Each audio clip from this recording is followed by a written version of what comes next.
बिस्मिल्लाहिर्रहमानिर्रहीम। अस्सलाम वालेकुम स्टूडेंट्स, कैसे हैं आप सब। डियर्स, आज का जो हमारा टॉपिक है वो है डायग्राम वर्सेस ग्राफ। चूँकि थोड़ा सा कंफ्यूजिंग टॉपिक है ये, इसमें काफ़ी मिक्सेशन होती है, यानी डिफरेंशिएट करना मुश्किल होता है कि हमने किसको डायग्राम कहना है और किसको ग्राफ कहना है। इवन टीचर जो है वो इसमें थोड़ी सी जो है वो रिलेक्टेंट फील करते हैं कि हमने डायग्राम किसे कहना है और ग्राफ किसे कहना है। तो इसी कन्फ्यूजन्स को दूर करने के लिए हमने इस टॉपिक का जो है चुनाव किया है कि हम इस पे एक वीडियो बनाएं और इसमें जो डिफरेंस है उसको जो है वो क्लियरली जो है हम आपके सामने जो एक्सप्लेन करके बताएं। तो डियर्स, मुझे उम्मीद है कि आपको वीडियो जो है हमारी पसंद आएगी, क्योंकि मैंने इसमें काफ़ी कलेक्शन किए जितना मुझसे हो सका। तो टॉपिक स्टार्ट करने से पहले आपसे रिक्वेस्ट करेंगे कि हमारे चैनल को जो है वो ज़रूर सब्सक्राइब करें, इसको शेयर करें, ताकि मैक्सिमम नंबर ऑफ़ स्टूडेंट जो है वो इससे इस्तेफ़ादा हासिल कर सकें। तो चलिए डियर्स, बढ़ते हैं अपने टॉपिक की जानिब। Diagram and graph. तो चलिए सबसे पहले हम इनके मेन फंक्शंस पढ़ते हैं कि हम डायग्राम और ग्राफ का इस्तेमाल क्यों करते हैं। देखिए डियर्स, एक बात अंडरस्टूड है कि जो टेस्ट होता है ना, टेस्ट ये पर्सन टू पर्सन डिफर होता है। तो हर बंदे की न्यूमेरिकल डेटा से, फिगर से जो है वो इतनी अटैचमेंट नहीं होती। कुछ लोग जो है फिगर्स को अवॉइड करते हैं। तो ज़ाहिर होता है डेफिनेटली हमें क्या करना पड़ता है, न्यूमेरिकल डेटा को जो है फिर हमें डायग्राम फॉर्म में जो है वो कन्वर्ट करना पड़ता है, उसको ग्राफिकल डिस्प्ले देना पड़ता है। क्योंकि डायग्राम और जो ग्राफ होते हैं ये एक पिक्चर फॉर्म में होते हैं, और ये बात हर बंदा जानता है कि जो डायग्राम्स होते हैं, ग्राफ्स होते हैं, ये मोर अट्रैक्टिव होते हैं एज़ कम्पेयर टू फिगर्स। यानी फिगर्स के मुकाबले में ज़्यादा अट्रैक्शन होती है इनमें, और इनके जो इंप्रेशंस होते हैं वो भी लॉन्ग लास्टिंग होते हैं। मेरा मतलब ये है कि कुछ एक डायग्राम जो है वो काफ़ी टाइम तक आपके जो है वो माइंड में सेफ रह सकता है, जबकि फिगर्स को आप याद नहीं रख सकते। तो इसलिए हम कह सकते हैं कि इनके जो इंप्रेशंस होते हैं वो लॉन्ग लास्टिंग होते हैं। एक सिंगल ग्लांस यानी एक निगाह में, जिसको हम कहते हैं बर्ड आई व्यू, यानी आप एक उड़ती हुई नज़र डालते हैं जब डायग्राम में, तो आप मैक्सिमम इन्फॉर्मेशन जो है वहाँ से ऑब्टेन कर सकते हैं। जो डायग्राम की क्वालिटी होती है, जैसे हम क्रिकेट मैच देख रहे होते हैं तो मिड में हमें जो है वो कुछ डायग्राम्स बताए जाते हैं, कुछ ग्राफ बताए जाते हैं। तो उन ग्राफ को देख के हम जो है वो इन्फॉर्मेशन ले लेते हैं कि कितने ओवर्स हुए हैं, किस ओवर में सबसे ज़्यादा रन्स बने हैं, किस में सबसे कम बने हैं, कितने ओवर मेडन हुए हैं, किस ओवर में विकेट गिरी है। तो ये डायग्राम्स की क्वालिटी होती है कि इनके जो रिस्पांस होते हैं बड़े क्विक होते हैं। एक मजे की बात यह कि diagrammatical language even understandable to illiterate person, ये जो डायग्रामेटिकल लैंग्वेज होती है ना, एक अनपढ़ शख्स जो है वो भी इसको समझता है। यानी वो भी डायग्राम को जब देखते हैं तो उससे कुछ अखज़ कर लेता है। इसी बात को जो है वो इंटरप्रेट करने के लिए मैंने आपके सामने एक एग्जांपल रखी है। लेट सपोज हम कहते हैं कि 2018 में जो पाकिस्तान का कर्जा था वो 6.5 बिलियन था, और 2019 में ये कर्जा जो है वो 10.8 बिलियन बन गया। तो एक अनपढ़ बंदा जो बिल्कुल इलिटरेट, उसे कैसे पता चलेगा कि ये बिलियन क्या होता है। लेकिन अगर आप इस चीज़ को एक डायग्राम फॉर्म में जो है लेट सपोज हाईलाइट करेंगे तो वो समझ जाएगा कि 2019 का जो कर्जा है वो 2018 के मुकाबले में ज़्यादा है। तो हमारा मकसद यही होता है कि हम डेटा को जो है वो सिंपल फॉर्म में कन्वर्ट कर लें, आसान फॉर्म में कन्वर्ट करें, सलीस फॉर्म में कन्वर्ट करें, ईजिली मेमोरेबल। जब आप अपने डेटा को डायग्राम्स और ग्राफ्स में कन्वर्ट करते हैं तो वो ऐसा डिस्प्ले बताते हैं कि वो ईजिली मेमोरेबल होते हैं। इससे आपका जो है इंटरेस्ट जो है वो मज़ीद बढ़ता है, इंटरेस्ट क्रिएट हो जाता है।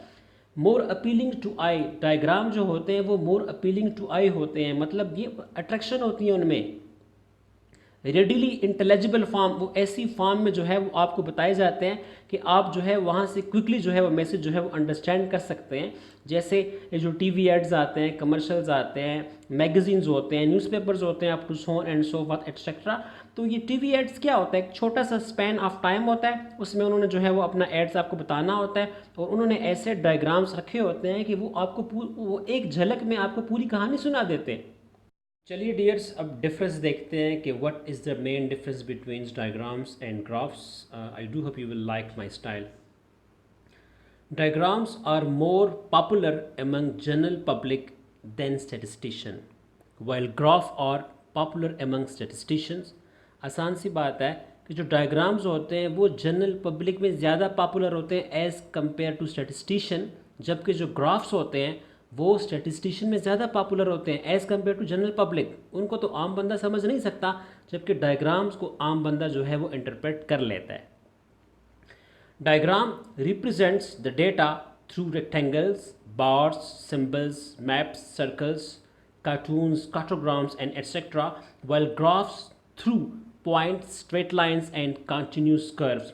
वेरी सिंपल कि जब हम डायग्राम्स बनाते हैं तो हम डायग्राम्स में डेटा को जो है वो रेक्टेंगल्स के थ्रू शो करते हैं, बार्स बनाते हैं, सिंबल्स बनाते हैं, मैप्स बनाते हैं, सर्कल्स बनाते हैं। जबकि अगर आप ग्राफ को एक्सप्रेस कर रहे हो तो ग्राफ के लिए हम जो है वो पॉइंट्स यूज़ करते हैं, स्ट्रेट लाइंस का इस्तेमाल करते हैं और कंटिन्यूस कर्व का जो है वो इस्तेमाल करते हैं। Diagrams are used for only comparison purpose, while graph for mathematical relations between variables and their trends.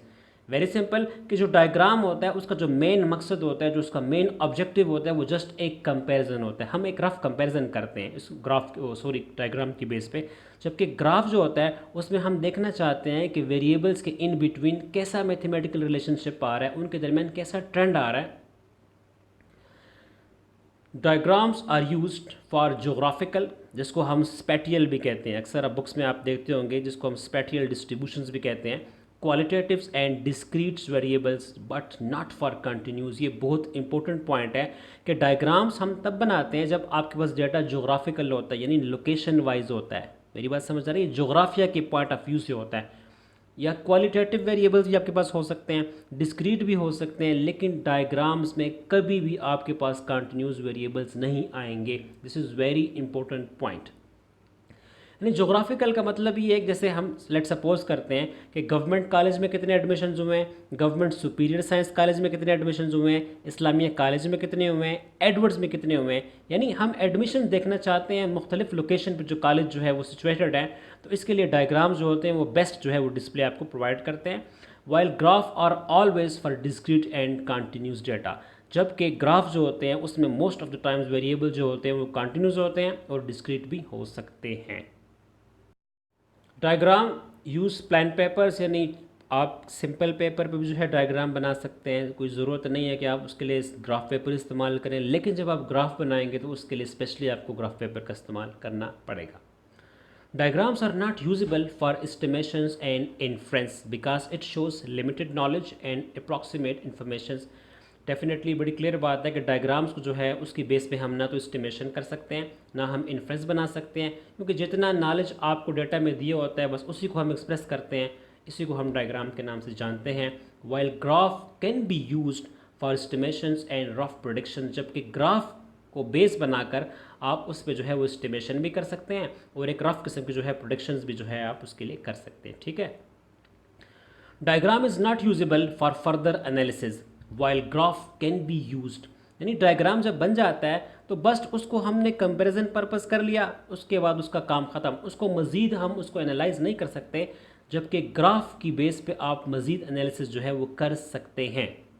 Graphs are more precise than diagrams, यानी डायग्राम्स के मुकाबले में जो ग्राफ्स होते हैं वो ज़्यादा प्रिसाइज होते हैं, ज़्यादा एग्जैक्टनेस जो है वो आपको शो कर रहे होते हैं, ज़्यादा अथेंटिक होते हैं, आप कह सकते हैं।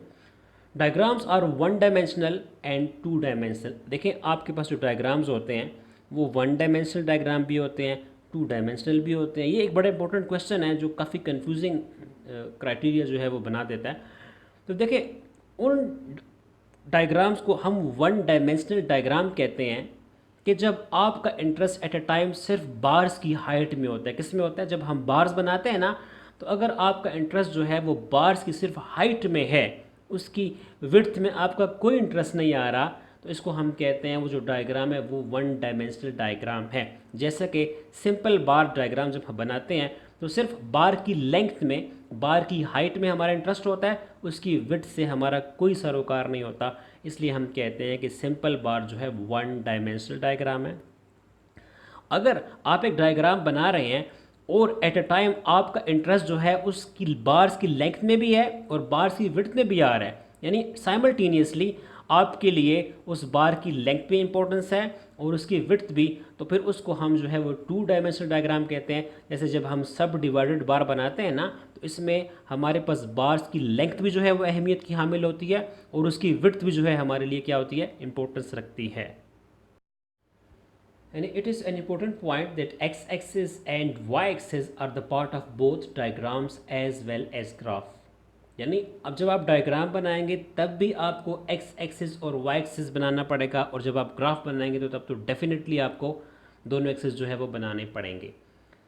Diagrams are easy to understand, diagrams को समझना आसान होता है, एक आम बंदा भी इसे समझ सकता है। वाइल जबकि graph take time and efforts to understand and interpret, जबकि ग्राफ को स्टडी करने के लिए, इंटरप्रेट करने के लिए आपको टाइम भी लगता है, एक्सपर्टीज़ की जो है आपको ज़रूरत पड़ जाती है, और इसको थोड़ा सा डायग्राम्स के मुकाबले में थोड़ा मुश्किल तरीके से समझा जाता है। ठीक है, ये जो हमने डिस्कशन कर ली है, अगर मैं इस डिस्कशन को समराइज़ करूं या इस डिस्कशन की स्टैटिस्टिक्स बयान करूं तो मैं सिर्फ इतना कहूँगा कि figures can speak in clear and visible tones if translated in diagrammatic and graphical language. यानी फिगर्स आपसे बातें करते हैं, और अगर आप फिगर से बातें करना चाहते हैं और अगर आप इसको क्लियर तरीके से और एक विजिबल टून में देखना चाहते हैं तो आप इसको ऐसा करें कि ट्रांसलेट करें डायग्रामेटिकल और ग्राफिकल फॉर्म में। जैसा कि हम जानते हैं कि a picture is worth then 10,000 words, जो एक तस्वीर होती है ना वो 10,000 वर्ड्स से ज़्यादा क्या होती है, कीमती होती है। Is it clear dears? मुझे उम्मीद है कि आपने डायग्राम्स और ग्राफ में जो है वो डिफ्रेंशिएट करना सीख लिया होगा। नेक्स्ट वीडियो के साथ आपसे हमारी दोबारा मुलाकात होगी इंशाल्लाह, तब तक के लिए अस्सलाम वालेकुम।